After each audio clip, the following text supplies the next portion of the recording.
My name's Richard Blade from K-Rock and MV3.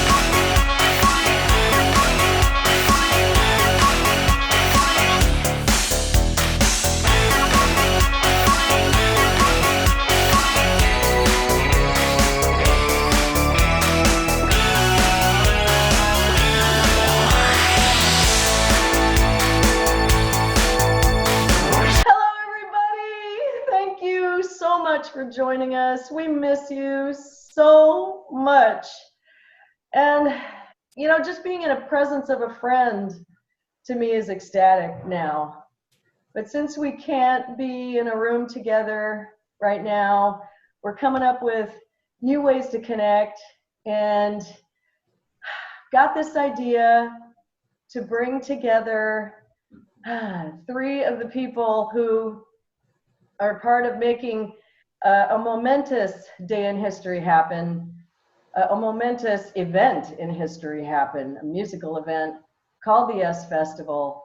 And we invited Richard Blade, the host, Steve Wozniak, the creator, and I'm one of the bands that played in the US Festival as well. And I called them and asked them if they would answer questions from you about that incredible historical event, and they jumped on it, and here they are. Welcome, Richard Blade and Steve Wozniak. Good to be with you all guys. Well, thank you so much for having us, and I was honored. The moment you said, would you be part of it, I said yes, because one of the questions I always get at my gigs and on the phone when I'm doing the radio show is, what was your all-time favorite concert? And I always say there were two. One was the US Festivals, and the other was Depeche Mode 101, the final one of their tour, 1988. And I always say to the people, I can't choose between the two. They were both such amazing nights and so incredible for the audience. Just put me in a time machine, you select the destination, and I'll be happy, because I honestly, for all the things I've done and all the places I've been, I treasure the experience of the US Festival. And I thank that man, Steve Wozniak, for putting it together and creating something that meant so much to hundreds of thousands of people. It's incredible. Yeah, Steve, that's one of the top 5 days of my life. That's right up there with my daughter coming into my life, with seeing my mother off in 2007. That was just, I mean, to get to not only play it, but be with some of the greatest bands in the world in one day, in one weekend. It was, I haven't topped that. Yeah, right now I have chills, especially from the Depeche Mode comment, because, you know, individual concerts, when you remember that day and that group, it just hits you so right. And I have ask that all the time. What are your favorite concerts? There's so many of them. Can't comment on the US Festival because, my gosh, I was trying to run things, have babies, and get around and all that. But some of the groups I heard, I'd ride my scooter out in the audience and sit there and listen to some of the groups, Stray Cats, for example, and just have memories of that. But I get a lot of comments from people that it really did change their lives.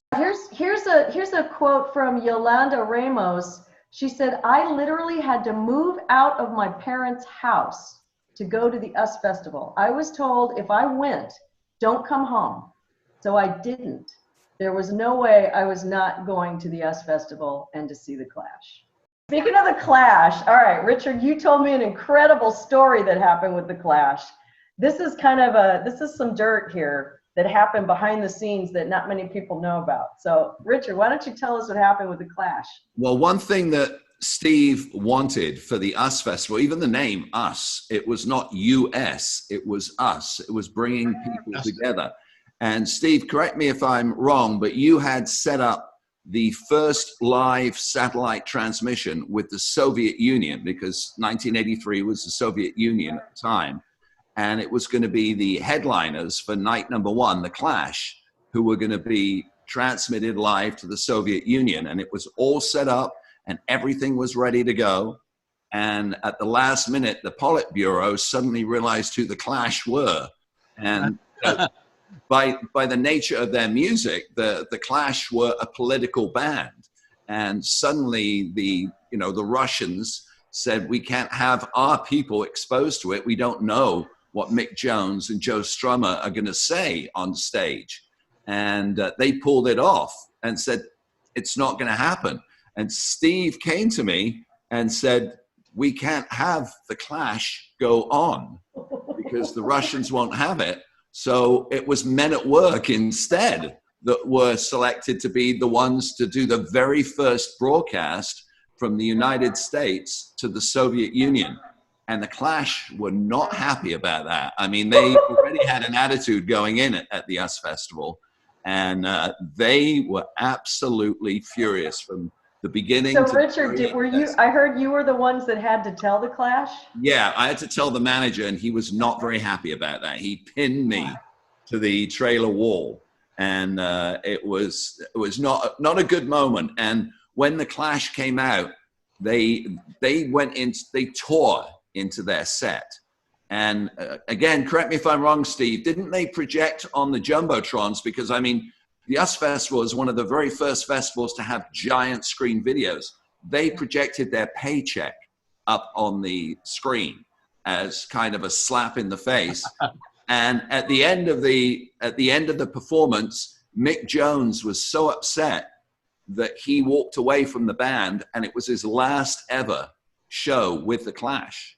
I mean, it was a defining moment for that group. Our first space bridge live two-way video with the Soviet Union, first time it had ever been done between the United States and the Soviet Union during Cold War, not even perestroika. And we did that. That was Eddie Money in 82, I think was the first group we transmitted over, but my memory might be wrong. Some people say it was a different one. And then we came back in, and I went up to the microphone. Bill Graham wouldn't go to the microphone to announce what we were doing because he felt it was a fake coming from a Southern California studio. This had never been done or possible. We had to use purloined equipment that NBC had taken over for an Olympics that the United States pulled out of, but was still in the hands of some video people in Russia. I mean, it was amazing. So I had to go up to the microphone and announce it. And there was some boos because back then, Soviet Union was portrayed by our propaganda a bit like Al-Qaeda or something.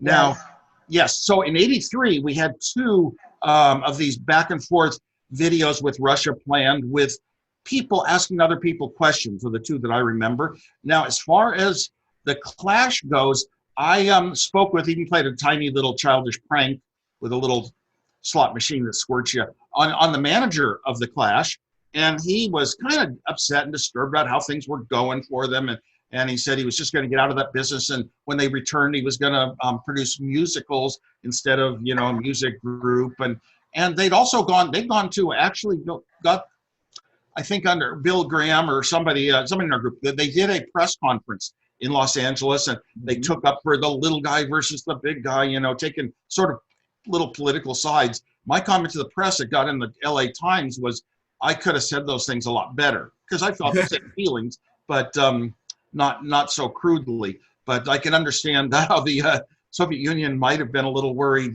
These were different times. That wasn't even heading towards friendship between the countries quite yet. So it was like something like 6 years later, I put on the first large concert in the Soviet Union outside of Moscow in a stadium with top American groups, Santana and Bonnie Raitt, James Taylor, and Doobie Brothers, on stage with top Russian groups. I mean, it was a big deal. It got an hour TV show out of it. And but by then we were in perestroika, and it was a little easier. It was the end of a peace march, and I just always saw this personal diplomacy. You deal with people one-on-one, you find out they're like you, and all the propaganda of the government dissolves away. And it affected me a lot. I put an awful lot of attention into kind of peace efforts between the two countries for quite a few years. But it all started in the US Festival. We were the first concert in the United States to use the big Diamond Vision, a video screen at a concert. That was the first one to have speakers down into the halfway into the audience to keep the sound balanced and out for a larger audience than ever. We had a lot of firsts, the largest stage at the time. So this chance to connect to the Soviet Union, it's never been done. I love to do things that are first. Dude, other than China, that is the biggest audience I've ever played to. 250,000 people. Oh my God. That was just, did you know that that many people would come when you booked it? I felt that even more than came would come, a little bit more, but I'm glad they didn't because some of the days got so crowded that it was almost scary how many people were there in one place. But we spent a huge amount of money, by today's standards, a lot more, $10 million just on tractors to groom this huge amphitheater that could fit maybe 1 million people. In the end, it was 500,000 was the estimate that it could fit. That was the max. And no, we had to make everything from scratch. It didn't exist. There was no formula for these 3-day festivals. There was nothing. There had been a Woodstock, which was sort of accidental. And you know what? And I was sort of thinking, yeah, well, okay, like a Woodstock. If I had read this book called Barefoot in Babylon, I think, by one of the guys that did Woodstock, if I'd read it 2 weeks sooner, I would have never dared try to start such a thing. But at least we put on, we came from mainstream business type people, whatever, that had success.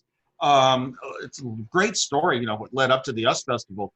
But because of that, we made sure that everything was planned and all the stakes in the ground and the tents and the parking areas, all the planning was done to such a great extent that it would go off in the concessions. And I myself said, whatever the number of bathrooms you'd have for this size event, double it. I just didn't want people to come and be inconvenienced in any way. Right. So, okay, Steve. Here's a question from Michelle Tower. Thank you, Michelle. I just moved that year from Southern California to Ohio. I was a devastated young teen. Knowing how amazing the bands were, I'd like to know, did Steve listen to all these bands himself? And if he listened, who was his favorite in the lineup? Well, because we had such big bands there, of course, I listened to music. I've been a music person all my life. And so almost all those bands, I knew sometimes their entire library and sometimes part of their songs. In fact, I went out myself. I did not select the bands. I didn't say, here are my favorite bands. Let's get these to play and we'll just pay them or something. No. The first festival with Bill Graham booked it. The second one, it was Barry Fay of Colorado. And the bookers, I just kind of trust them because they got, here's the groups that are touring right now. And if I suggested a group, they're not touring this summer.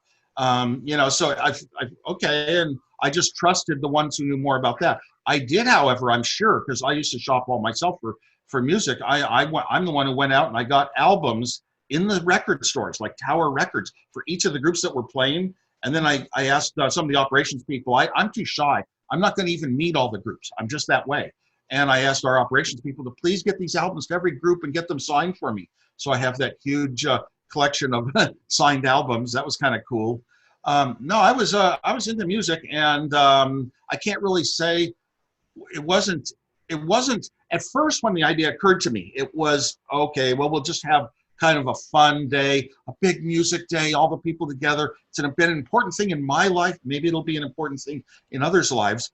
But then in the end, I still thought that we had such big thing, publicity growing, that the intent was not to lose money. And I did lose a lot of money. I heard 9 million. Did you lose 9 million? I lost over 10 million on each of the 2 US festivals. And and part of it was I was a poor negotiator too. I didn't even negotiate video rights, that I should have had total video rights from them all. And it makes it hard to produce an US Festival show. And I just, I blame myself for a lot of that, but at least we had a good event. That was the most. You know what, Steve? You just said something that made me even more grateful. That I've heard that, and you just confirmed it, that you're a shy guy and that you did not meet everybody that played. No, this guy, just to let you know, took my mother up into a helicopter to show her the entire place, took her to his box to watch the entire US Festival, and gave her his all-access pass, which basically got him into Bowie's bathroom while he was showering if he wanted. She got to have that. You did all of that for my mother. She talked about that her whole life. Yeah, I met the groups. Once in a while, somebody'd come up to me, lift up his sunglasses. Hi, it's Jackson Brown. Oh my God, I'd be too scared to go to, idols like that. But I think it was Richard that had introduced me to you, Terry, over the phone. something you were going to play. I forget. Were you at a radio station, Richard? That's right. You came in on a Saturday morning. That's right. And you asked the listeners what bands they wanted to hear. And you sat there and you wrote down the names. I mean, you were so into it. I mean, you were not one of these people with money that go, let other people do the work. You were so focused on the music. And I loved you for that. I mean, you were so on top of it. I am so glad to hear you say that, because that's how I was. I want to be, I want to get the clues from people who are into music as to who are some of the groups we might not even know of, and I want to write them down. And I think you made a phone call to Terri, and I told her, oh, I'd be there listening to her set and all that.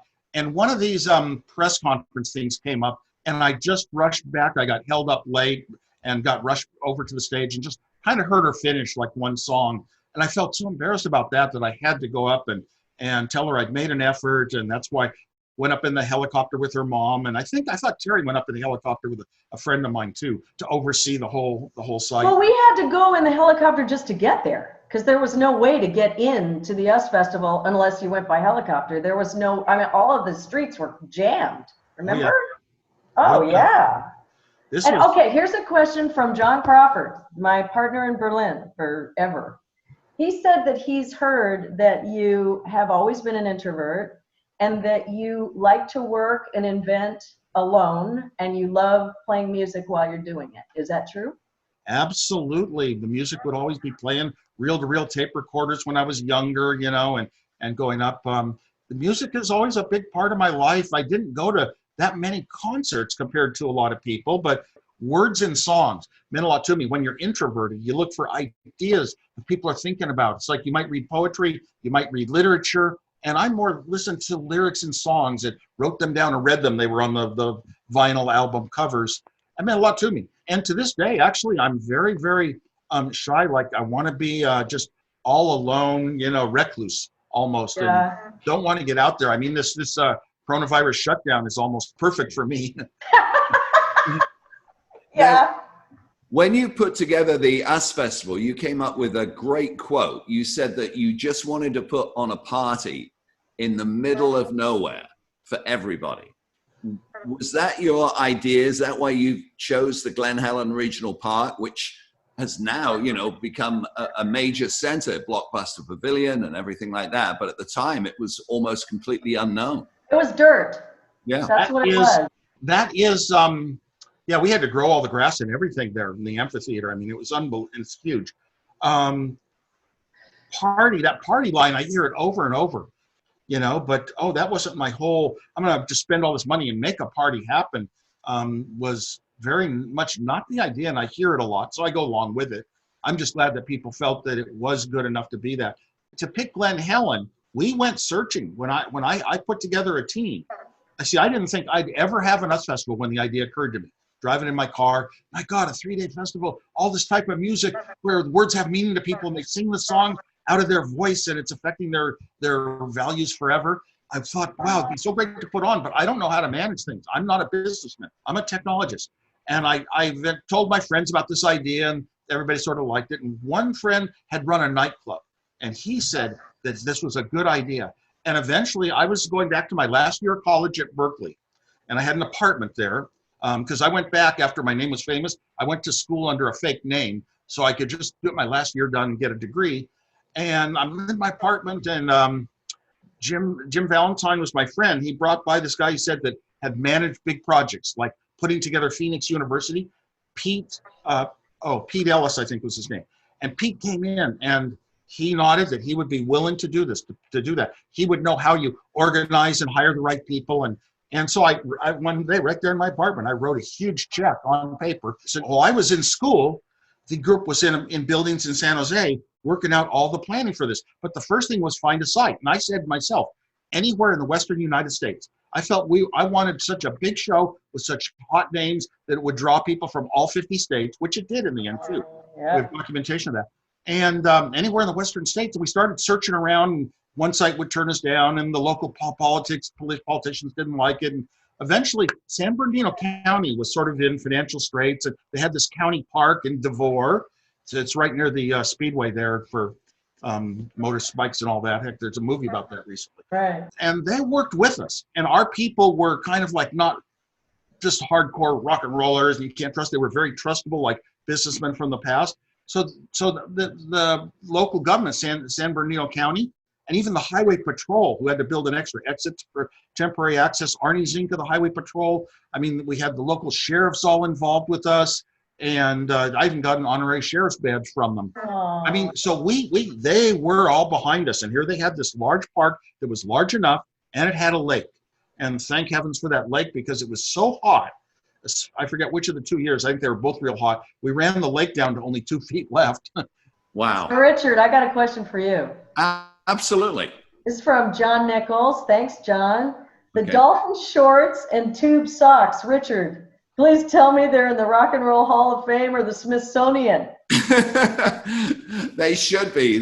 That was a moment, a snapshot of the 80s, the fashion. You know, the guys wearing dolphin shorts, and you had your socks pulled up to your knees. It was one of those things. I mean, when I see the videos on YouTube, it makes me laugh, and people will roll their eyes. And I'll say, but, you know, it was what was happening. It was like the girls wearing, you know, the big shoulder pads and everything like that. But with the temperatures, as Steve was saying, it was smoking hot.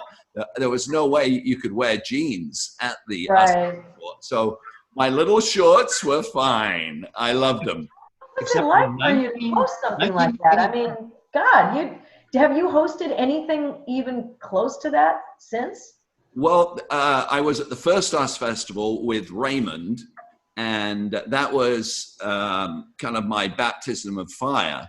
I've never experienced anything like it before or since. And I just kept thinking when I was walking out onto that stage and seeing all of the people, I was just thinking, you know, I'm this little kid from Torquay, you know, a small town in England.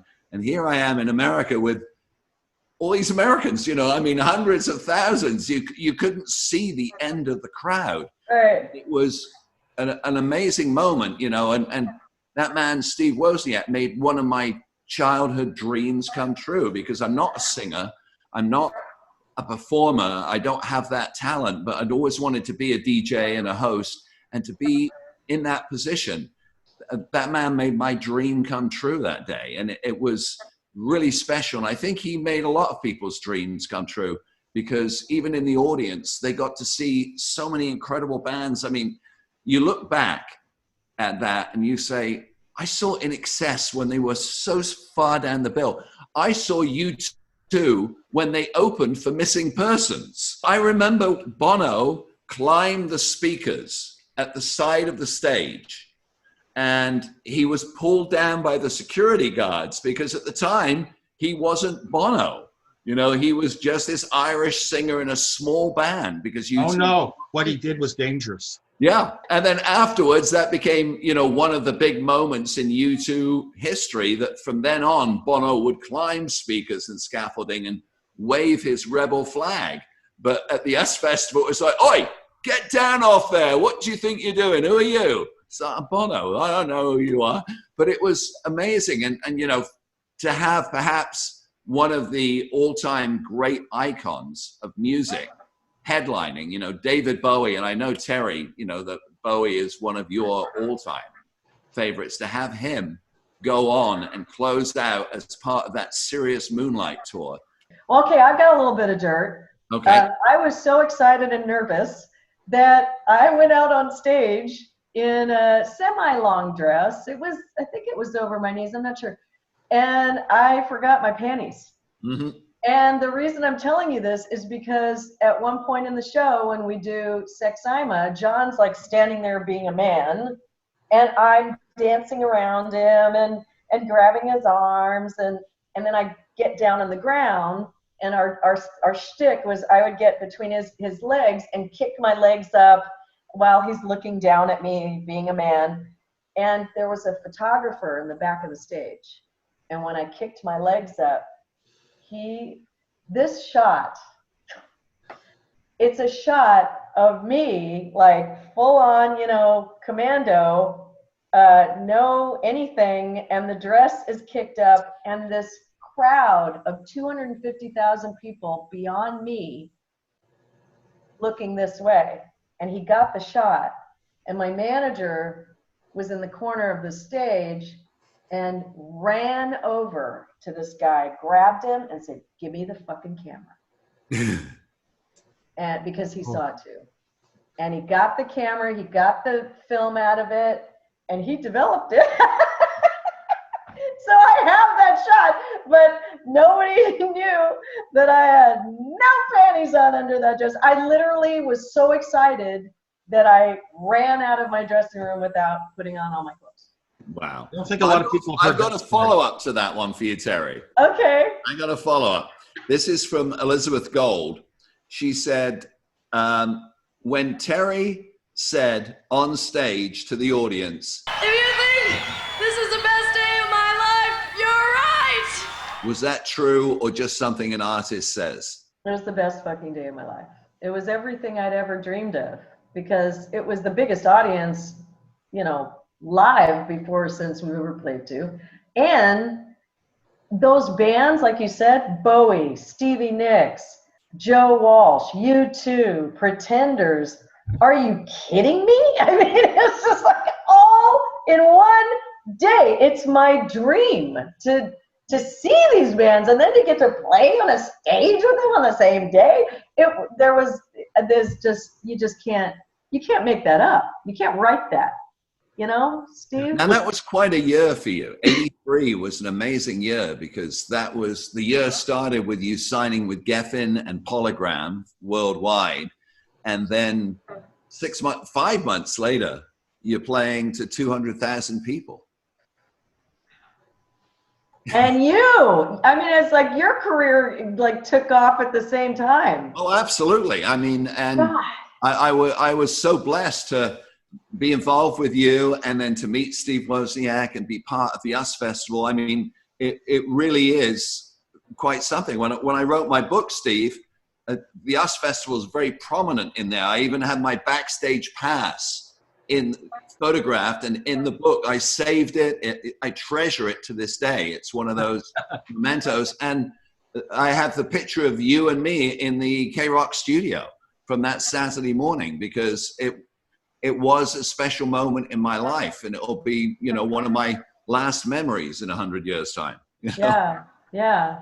So, Steve, I've got a question for you. This is from Thad Trousdale. He said, who decided which acts performed on which days? English Beat and Wall of Voodoo performed on New Wave Day, but Terri Nunn in Berlin performed on Rock Day. I know it's arbitrary, so just wondering. And by the way, thank you for that. I love the bands on the New Wave Day, but again, Bowie, Stevie Nicks, I mean, you know, these people changed my life and I got to be on their day. So how did you figure where to put people? As far as how to manage the concert, and who's in charge of what and who works for them and arranges these things, all the logistics, the operations, you might call it, was done by other people. And I trusted their knowledge as to, you know, how things fit together. I'm glad you were happy where you were. The thing that gets me the most is when people say they had a memorable day in their life. That was the real intent. You don't remember a lot of things you learned in school, but you sure remember those days when something was important to you, you know, touched your heart and felt like the best day of your life. So thanks for that. Yes. have you thought, Steve, about doing a 40th anniversary?